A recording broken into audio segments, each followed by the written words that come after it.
India has one of the world's largest software industries with a valuation of more than $200 billion. But the hardware industry is still at the nascent stage with a very small number of electronics items being manufactured in the country. And the primary reason behind this is the lack of capacity in semiconductor manufacturing.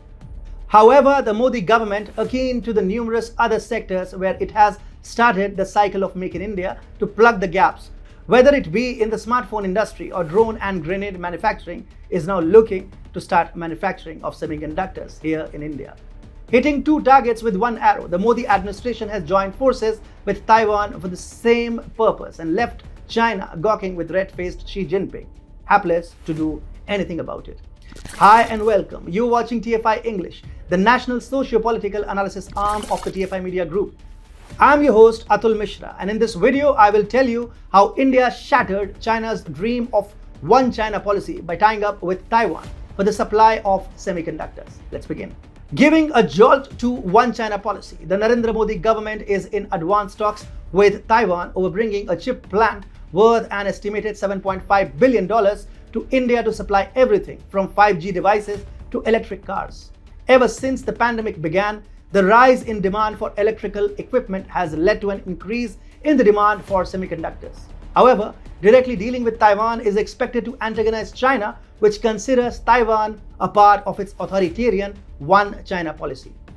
Usually made of silicon, semiconductors are a strategic technological asset in today's globalized world.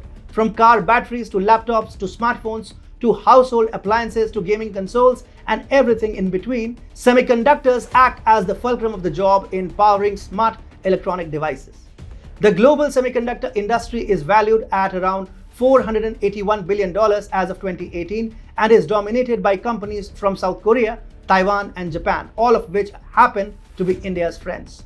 Like India, for China too, semiconductors are an indispensable product.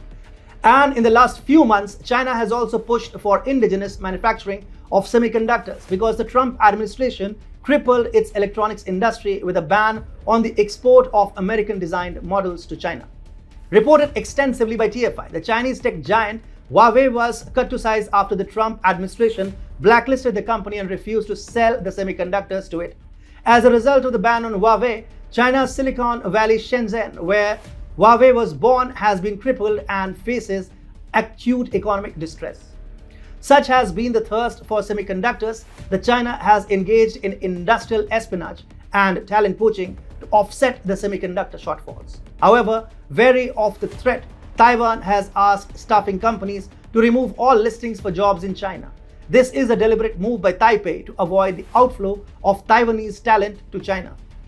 India is also affected by the dearth of semiconductor supplies as the manufacturing process of other technological products stutters because of the delay in procuring semiconductors.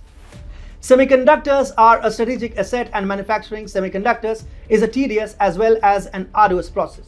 It takes months, and the government of India can no longer afford to wait for such a long duration if it wants to realize the 5 trillion economy dream by 2025. Thus, Prime Minister Narendra Modi is aggressively batting for bringing semiconductor manufacturing into the country.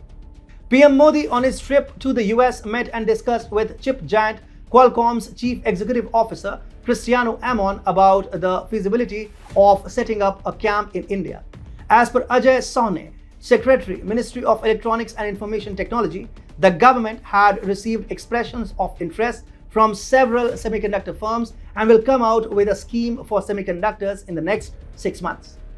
The production-linked incentive, the PLI scheme in 10 sectors of the economy, has already shown tangible benefits, and hence it wouldn't be a hyperbole to predict that government might come up with a similar one for the semiconductor sector. However, at the same time, PM Modi's government wants to put China in its place. Recently, at the first ever in-person quadrilateral security dialogue, or what is more commonly known as the Quad, the ally countries Japan, Australia and the USA, along with India, have decided to end China's global domination dreams with a single move, restructuring the semiconductor supply chains. Nikkei reported that a draft joint statement suggested that the four nations are likely to confirm that resilient, diverse and secure technology supply chains for hardware, software and services are crucial for their shared interests. Chip-making leaders like Taiwan and South Korea are the Quad's friends and China's adversaries. This is exactly why the Quad is trying to link semiconductor supplies with democratic values, as it directly decouples China from countries that manufacture semiconductors. N. Chandrasekharan, chairman of the Tata Group, had confirmed last month that the company is also looking to enter the semiconductor space. While speaking at the annual general meeting of the IMC Chamber of Commerce and Industry, he said, "At the Tata Group, we have already pivoted into a number of new businesses like electronics manufacturing, 5G network equipment, as well as semiconductors in all probability."